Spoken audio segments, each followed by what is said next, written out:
pa vedno v kakšnih vogalih, mislim. Nova koalicija. Vedno sem na kakšnem vogalu, pa se pa pač tako stane kaj.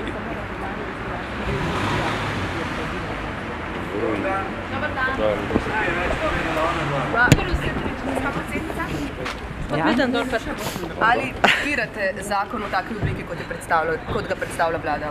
Imamo nekatere pomisleke, predvsem z 8. členom, kjer ni tako zelo definirano, v katerih okoliščinah lahko odstopamo od tega fiskalnega pravila. Tukaj bomo zahtevali dodatna pojasnila in potem bomo o tem premislili. Vsekakor pa zakon potrebujemo in ga že nekaj časa pogrešamo in bi ga že morali zdavnaj sprejeti. Kako komentirate spremembe nepremičninskega davka? Tudi to je ena od tem, kjer se je Nova Slovenija predvsem angažirala? Ja, spet se je pokazalo, da vladna koalicija ni bila pripravljena upoštevati pametnih predlogov opozicije in zdaj se je izkazalo, da pravzaprav je zakon neuporaben in ne samo to v zvezi z rezidenčnim stanovanjem, ampak še marsikaj drugega, ne pije vode in bo treba spremeniti. Hvala. Gospod Židan. Kako bomo do leta 2017 pravzaprav uravnotežili proračun, če pa imamo že zdaj več milijonsko luknjo, pa smo šele v februarju? Vedno v začetku leta se veča luknja, to pa zato, ker obresti plačujemo v prvi polovici leta. Zdaj pomembno je, da nimamo nekih takšnih načrtov, ki tudi ostale države nimajo, torej da je fiskalno pravilo, ki ga moramo imeti, da je racionalno, da upošteva tudi ciklična in anticiklična gibanja in da upošteva tudi izjemne razmere. V končni fazi mi smo letos doživeli izjemne razmere, samo v gozdu je škode verjetno več kot 200 milijonov in to o tem smo danes pogovarjali. Ampak gospod Židan, milijardo več porabimo, kot ustvarimo. Do leta 2017 moramo priti na pozitivno nulo. Kako si predstavljate vi to? Tukaj je recept mogoče bolj preprost, kakor se nam zdi. Kot prvo, 1 milijarda je skoraj da vrednost obresti, ki plačujemo za kredite in to zato, ker so nam tisti, ki so bili nespametni leta 2011, zrušili nekatere reforme, ki so bile že v državnem zboru.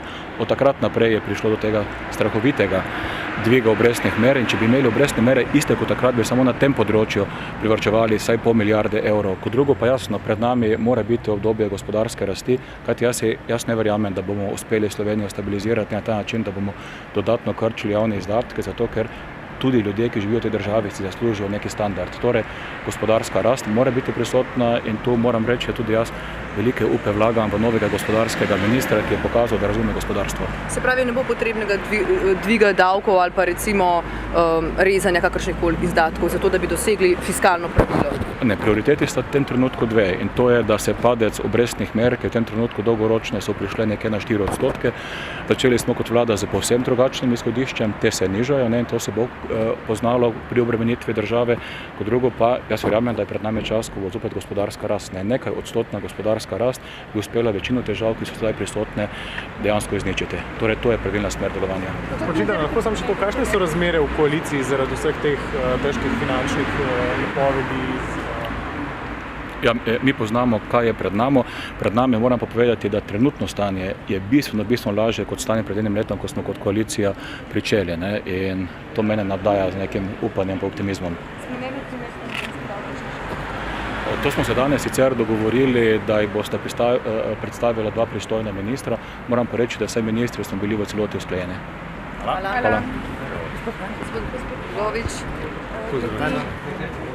Ali podpirate zdajšnjo oziroma predlog vlade zakona o fiskalnem pravilu v vaši stranki? Mi bi podprli ta zakon že pred par meseci, če bi prišel na mizo. Želimo pa še vnesti nekatera določila, se pravi, da bo zakon čim bolj eksakten in da bo iz njega moč tudi razbrati jasno usmeritev vlade države, to je usmeritev v usklajene javne finance. Katere popravke pričakujete pri zakonu? Dogovoriti se moramo zagotovo okoli fiskalnega sveta. Prepričani smo, da je ta fiskalni svet potreben. Predlagali bomo tudi, da se ga dokončno potrdi v državnem zboru.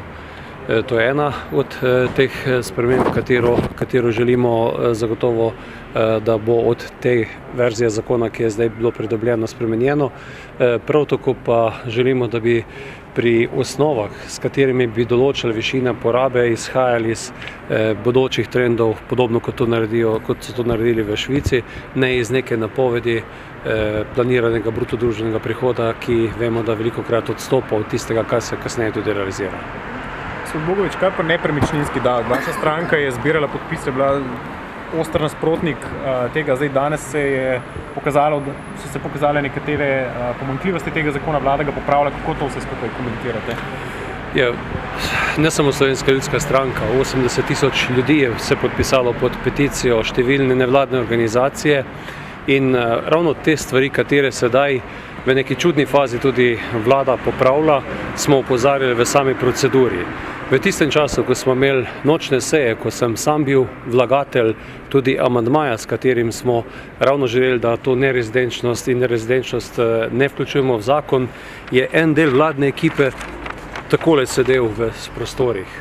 To je bil odraz do tega zakona. Tisti, ki smo se s tem zakonom ukvarjali, smo opozarjali na vse te neumnosti, ki so sedaj zajete. Vlada je pa nonšalantno sedela v svojih prostorih in čakala, da bo ta nevšečna točka šla z dnevnega reda in da bodo kasneje lahko dali zaupnico predsednici vlade, ker je bilo pač to vezano na sprejem državnega proračuna. Takšen fiasko, kot ga je vlada doživela na tem zakonu, toliko kot je ljudi morali spreminjati že naslove, potem vpisovati služnostne pravice, je po mojem prepričanju zagotovo to zakon, zaradi katerega bi morala predsednica vlade odstopiti oziroma bi morala pasti vlada. Sam bom to tudi danes predsednici vlade predlagal. To, kar pa se sedaj počne, je pa tudi na nek način prav bizarno. Danes je potekala javna razprava na Ustavnem sodišču, na kateri sem tudi sam prisostvoval. Vlada pa spreminja zakon, ki je sedaj v presoji na Ustavnem sodišču, istočasno pa pričakuje, da bo v letošnjem letu na osnovi takšnega zakona pobrala 400 milijonov davščin. Verjamem v treznost Ustavnega sodišča, ker vidim, da ni treznosti na vladnem nivoju in da bo to farso zaustavilo Ustavno sodišče. A vas te popravki, ki smo jih danes slišali, sprav 0,15 obdavčitev za vse, pa enako obdavčitev za zemljišča, a vas to kaj prepriča, recimo, da bi vi umaknili zdaj to ustavno obtožbo lahko, ali stajate pri tem? Zame ni problem ustavna obtožba oziroma pred Ustavnim sodiščem. Ta zakon je konceptualno napačno postavljen. Vemo, da je cela vrsta stvari, na katere so oporekane v ustavnih presojah, ki jih ta sprememba zakona, kar pripravlja vlada, se jih sploh ne dotika. To gre sam postopek pritožbe v tem zakonu. Gre za avtonomijo lokalnih skupnosti in še kar nekaj teh stvari, katerih se za temi kozmetičnimi popravki zakonodajalec ne dotika. Manever vlade gre edino v to smer, da je sedaj končno, ko so prišle te odmere, ugotovila kritična masa ljudi, katere bi po svoje želela na nek način potešiti, da bi bil pritisk na vlado zaradi tega davka manjšen. Mislim, da to ni koncept, po katerem bi se sprejemal sistemski zakon in resnično padamo iz manjšega brezna v večno brezno. In če bi bila vlada kolikor toliko razsodna, bi enostavno prekinila to farso, se pravi, da bi za letošnje leto in pa naslednje leto pač davščine pobrala po starem načinu, sama pa pristopila k sistemskemu pristopu k sprejemanju tega zakona, se pravi, da se na teh izkušnjah, ki so sedaj iz odmer, iz vseh teh simulacij zakona, pripravi konceptualno drugačen zakon in se ga uveljavi s 1.1.2016. Hvala.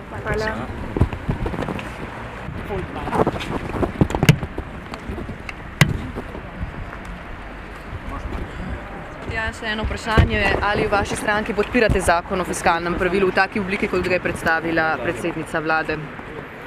Ne, v taki obliki zagotovo ne. Edini namen tega besedila je, da se v bistvu izniči ustavna sprememba in ustavni zakon, ki je bil maja sprejet. Je po vašem to določilo, ki obravnava izjeme, se pravi, kdaj nastopijo te izjemne okoliščine, preveč ohlapno? Preveč ohlapno je vse. Pravzaprav ni člena oziroma ni področja, ki ga ta zakon obravnava, ki bi bil ustrezno opredeljen. Obstaja boljši osnutek iz leta 2012, ki pa ga je vlada nekje založila. Bom kasneje.